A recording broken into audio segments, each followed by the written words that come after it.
Assalamualaikum warahmatullahi wabarakatuh. Alhamdulillah, alhamdulillahi haqqa hamdih, alhamdulillahi hamdan katsiran thayyiban mubarakan fih, hatta yuhibbu rabbuna wa yarda. Allahumma salli wa sallim wa barik ala sayyidina Muhammad wa ala alihi wa ashabihi ajma'in, amma ba'd. Alhamdulillah, segala puji kita haturkan kepada Allah yang Maha Pengasih lagi Maha Penyayang, yang atas berkat kasih sayangnya kita mendapatkan banyak sekali kebaikan darinya, termasuk kebaikan kesehatan. Masya Allah, berkat kebaikan kesehatan tersebut kita dapat berkumpul kembali dalam majelis virtual yang diselenggarakan oleh Rumah Sakit Bayangkara Bondowoso. Jamaah kajian yang semoga kita semua dimuliakan oleh Allah. Sebagaimana disebutkan tadi bahwasanya salah satu kebaikan yang Allah berikan kepada kita adalah kebaikan kesehatan. Kesehatan itu adalah sebuah kebaikan dari Allah yang harganya sangat mahal sekali dan juga sangat penting sekali. Dalam Islam itu ada 5 maqasidus syariah, 5 maksud atau tujuan kita itu diikat dengan aturan-aturan syariat.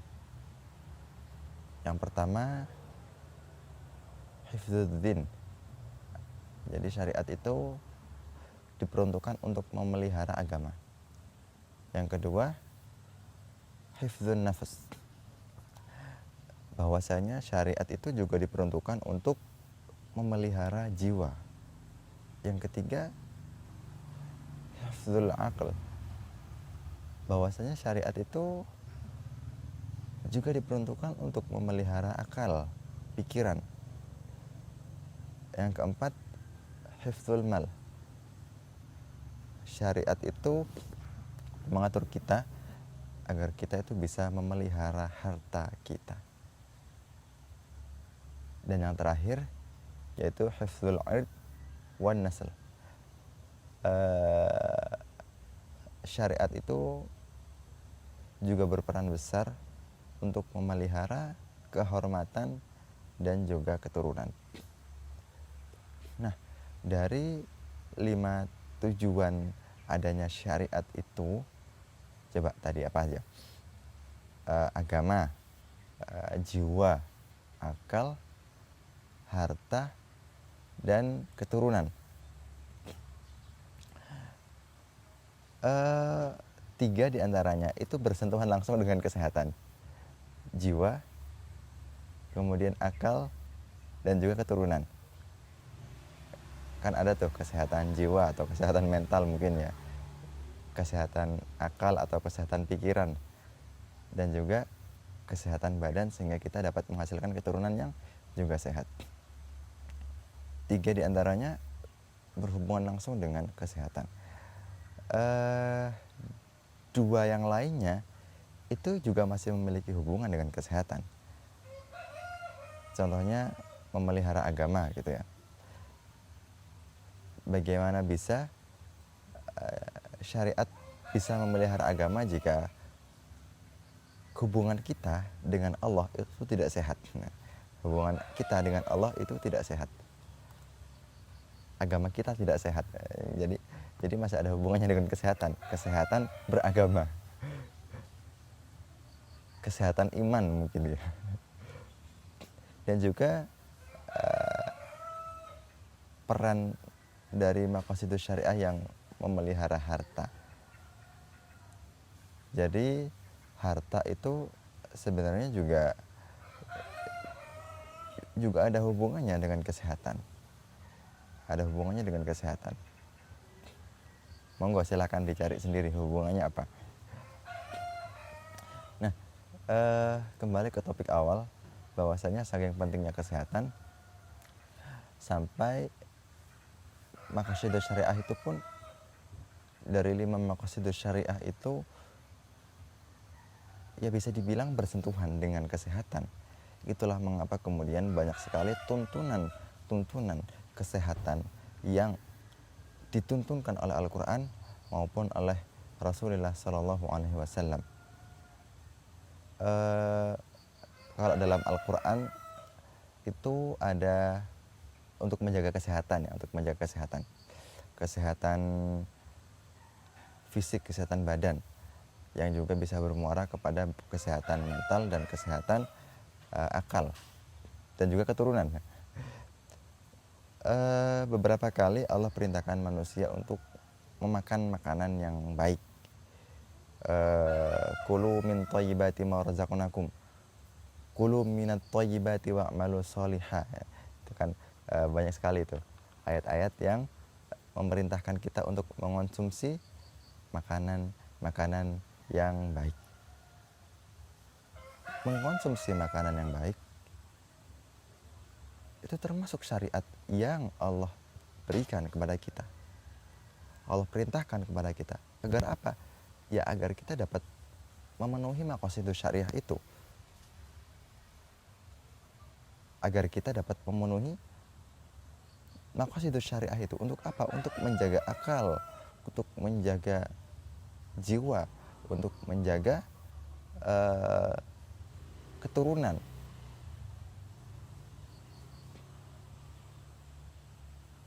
Bahkan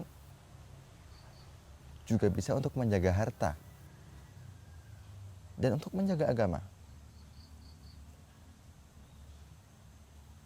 Contoh, jika kemudian gara-gara kita memakan makanan yang Allah larang, mengonsumsi makanan-makanan yang buruk, seperti minuman-minuman yang telah Allah larang dalam Al-Quran, khamr dan lain sebagainya, kemudian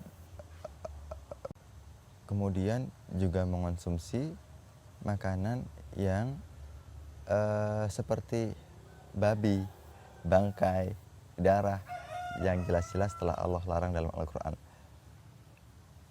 Jika itu dilanggar, itu bisa menjadi penyakit.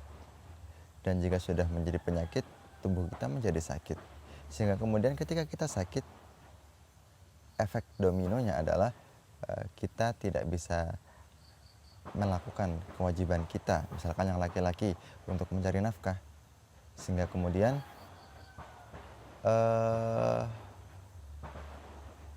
keuangan juga menjadi terganggu. Kita tidak bisa mencari nafkah dan juga kita harus mengeluarkan biaya untuk pengobatan. Dan juga bisa menjaga agama. Jika kita sakit, maka kenyamanan untuk beribadah itu juga akan berkurang. Contoh kecilnya, jangankan gara-gara makan makanan yang telah Allah larang, ya, sariawan misalkan, sakit sariawan aja, itu sariawan dan radang tenggorokan, itu buat ngaji itu lebih sakit dan lebih gak nyaman daripada dalam kondisi yang sehat. Maka dari itu menjaga kesehatan itu sangat penting sekali. Banyak sekali tuntunan-tuntunan dalam Al-Quran dan juga tuntunan Rasulullah SAW bagi kita agar kita dapat menjaga kesehatan yang kita miliki. Sebagaimana tadi telah disebutkan salah satunya, bahwasanya memakan makanan yang baik, yang halal, itu adalah salah satu cara yang bisa dilakukan untuk menjaga kesehatan kita. Nah, ternyata tidak hanya dengan memakan makanan yang baik.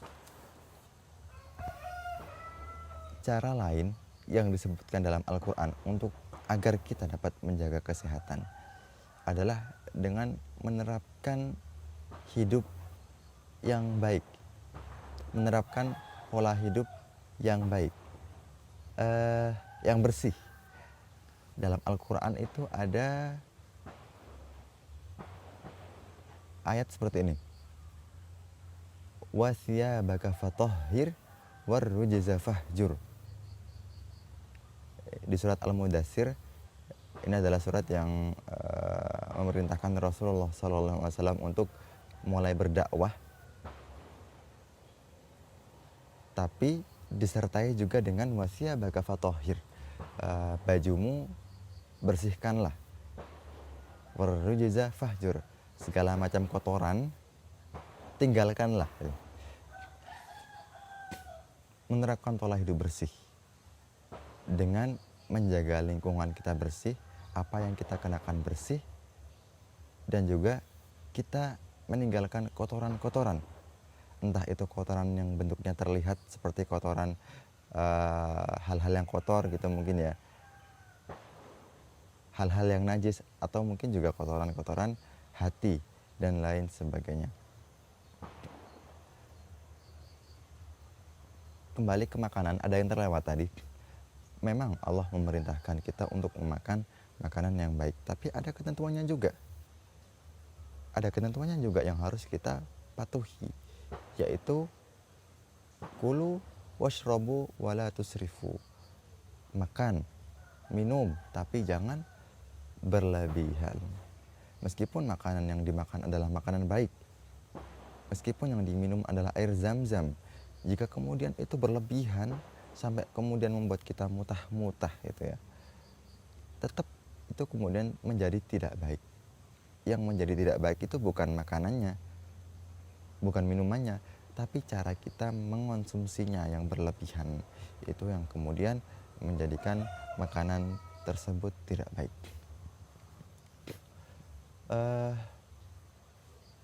Kembali ke kebersihan, bahwasanya ada ayat yang lain yang menyebutkan innallaha yuhibbut tawwabina wa yuhibbul mutatahhirin, bahwasanya Allah menyatakan Ia itu mencintai orang yang bertaubat, suka bertaubat, dan juga suka menyucikan diri. Bertaubat itu juga termasuk bagian dari kebersihan hati. Kebersihan hati, menjaga jiwa, menjaga akal kita untuk tetap nyaman beribadah kepada Allah. Jadi menjaga kebersihan, Allah menyukai orang yang suka menjaga kebersihan hatinya dan juga menjaga kebersihan dirinya, menjaga dirinya agar senantiasa tetap suci lahir dan batin. Dengan apa? Dengan taubat dan bersuci.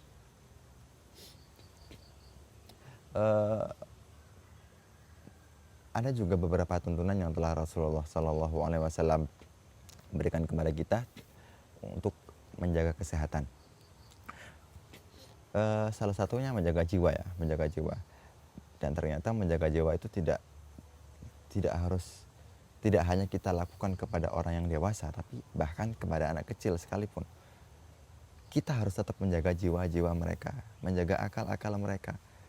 Pernah suatu hari Rasulullah itu gendong bayi, kemudian dipipisin sama bayi tersebut. Nah, karena lihat bayi tersebut mipisin Rasulullah SAW, ibu dari bayi tersebut kemudian mengambil anak tersebut dengan kasar, diambil dengan kasar. Sama Rasulullah kemudian ditegur ibu tersebut. Intinya kurang lebih seperti ini. Jangan seperti itu, karena ini hanya pipis ini itu bisa dibersihkan dengan air gitu. Tapi bagaimana dengan cara untuk membersihkan bekas yang akan membekas di hati anak tersebut atas perilaku kasar yang tadi gitu.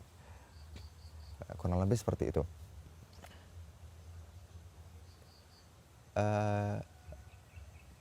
Tidak mengkasari seseorang, tidak mendapatkan perlakuan kasar, mencoba untuk berlembut-lembut, itu juga tuntunan dari Rasulullah SAW untuk menjaga kesehatan, kesehatan mental, kesehatan akal, kesehatan jiwa.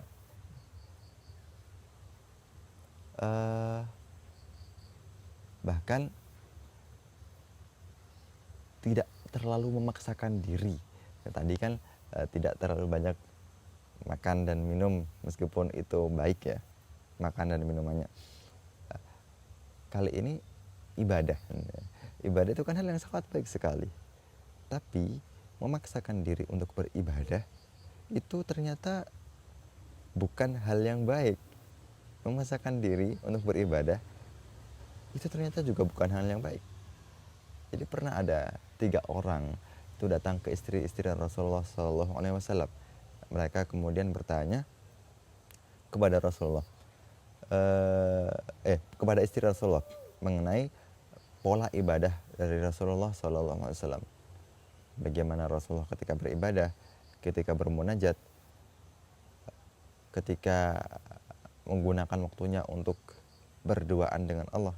Jadi mereka bertanya kepada istri-istri Rasulullah yang menyaksikan Rasulullah bahkan di saat Rasulullah paling sendirian sekalipun. Tentunya sendiriannya maksudnya ketika dalam rumah ya. Kalau yang Rasulullah benar-benar menyepi dari manusia, mungkin istri-istrinya kurang bisa dengan detail menjelaskan. Tapi orang-orang tersebut tanya, gimana sih Rasulullah itu kalau dalam rumah ibadahnya kayak gimana sih? Kedekatannya dengan Allah itu kayak gimana sih? Gitu. Ternyata jawaban dari istri-istri beliau Sallallahu Alaihi Wasallam membuat 3 orang tersebut heran juga. Ternyata Rasulullah tidak seperti yang kita bayangkan ya. Maksudnya ibadahnya tidak sekeras itu gitu, tidak se memaksa itu gitu. Kemudian ada yang berkata, tapi kan itu Rasulullah sudah diampuni dosanya, yang lalu sudah diampuni, yang akan datang pun diampuni, kita kan belum. Kemudian salah satu di antara mereka dari 3 orang tersebut berkata, ya wes lek ngono, kalau gitu aku tak melaksanakan sholat malam sepanjang malam dan gak akan tak putus, setiap malam aku akan sholat malam penuh. Kemudian yang satunya lagi berkata, kalau gitu aku bakal melakukan puasa, tidak akan berhenti. Wes lah, tak puasa terus setiap hari, aku gak akan berbuka. Maksudnya benar-benar puasa tiap hari, ya tetap ada bukanya, tapi tiap hari gak ada letnya gitu.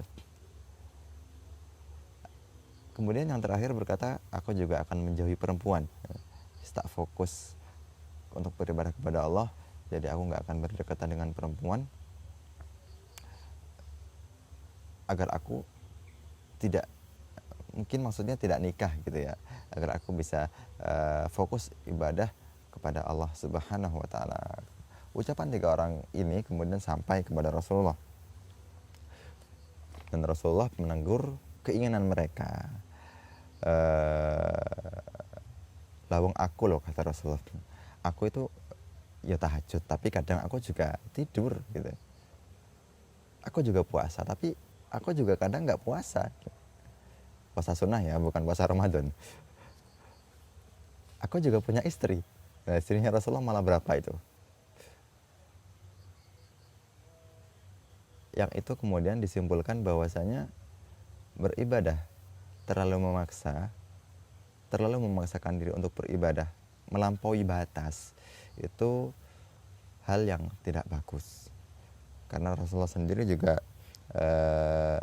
bersabda, inna li jasadika 'alaika haqqan, bahwasanya tubuh kalian itu juga punya hak atas kalian.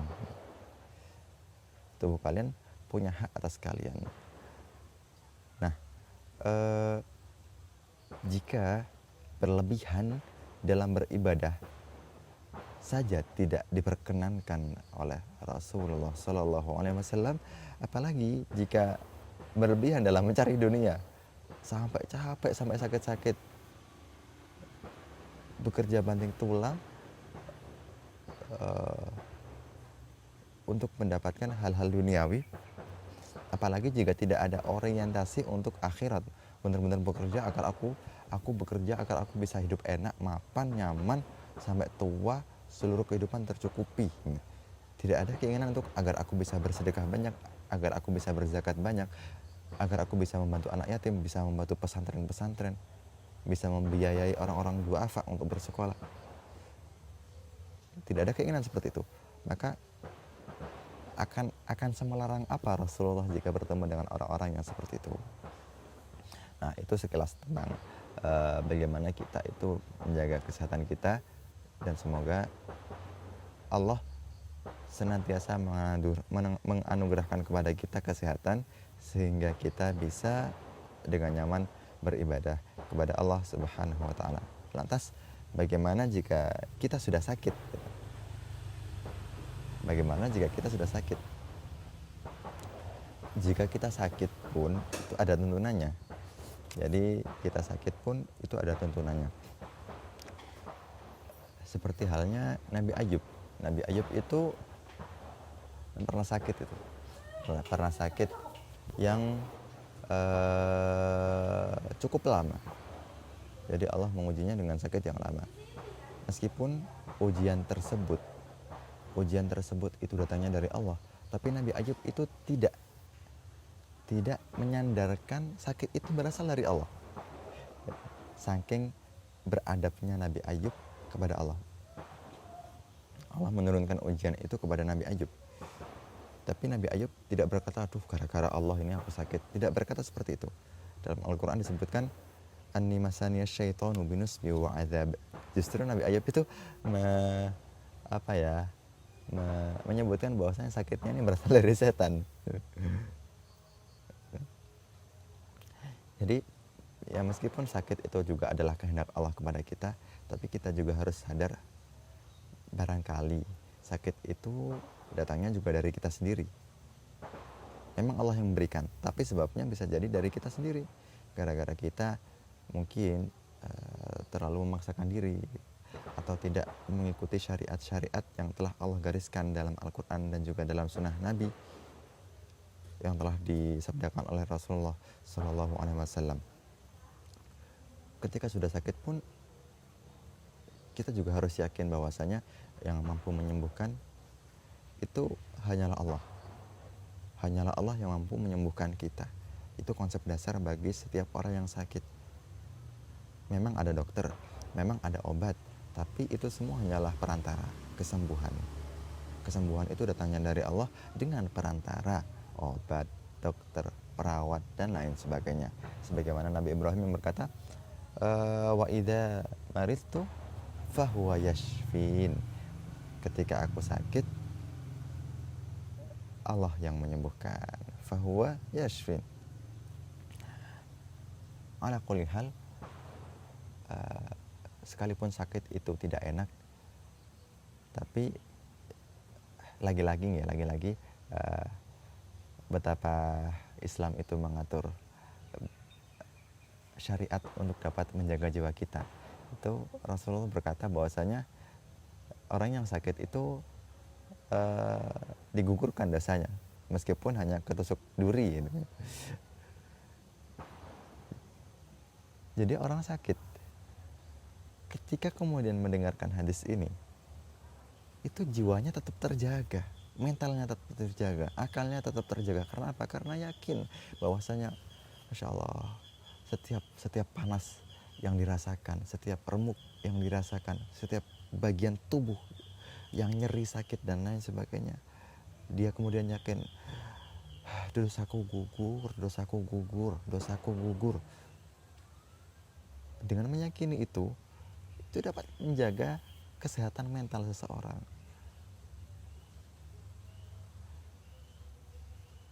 Optimisme untuk sembuh juga lebih tinggi lagi.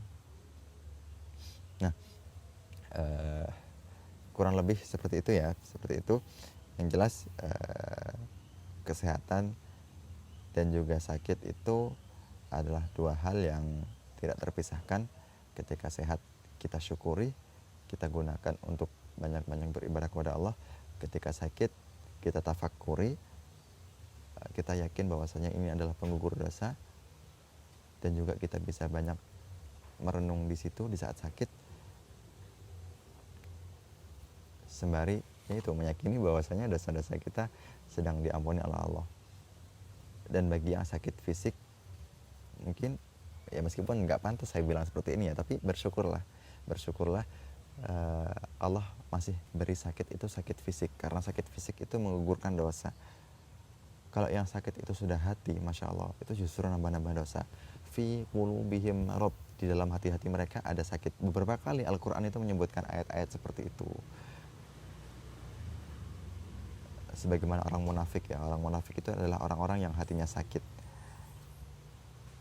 Jadi sakit fisik itu menyembuhkan, menggugurkan dosa, tapi sakit hati, bukan sakit hati, hatinya sakit, bukan sakit liver, bukan sakit limpa dan lain sebagainya, tapi sakit imannya, sehingga kemudian mendengar dakwah itu rasanya ingin lari, mencemooh, membencinya, sedangkan mendengarkan atau melihat hal-hal yang buruk itu hatinya bersuka cita. Nah, itu salah satu tanda hati yang sakit. Dan semoga kita di sini Allah jaga kesehatan kita. Allah jaga kesehatan kita, baik kesehatan fisik maupun kesehatan hati. Ada kabar bahwasanya salah seorang saudara kita yang bernama Bapak Taufik Hidayat, kabarnya sedang kritis di ICU. Kita doakan bersama, semoga beliau dapat melewati masa kritis dan disembuhkan oleh Allah dengan kesembuhan yang sempurna. Sembari kita yakini bahwasanya insya Allah dosa-dosa beliau sedang Allah gugurkan pada saat ini. Al-Fatihah.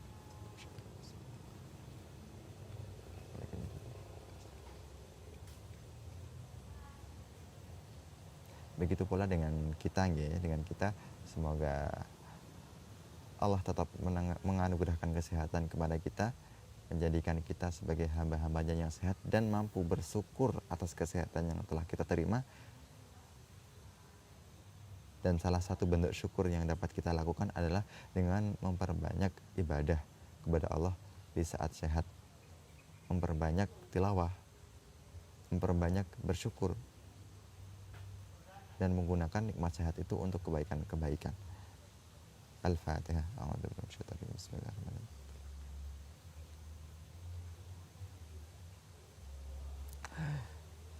Mungkin itu saja yang dapat kami sampaikan. Bila ada kurangnya mohon maaf.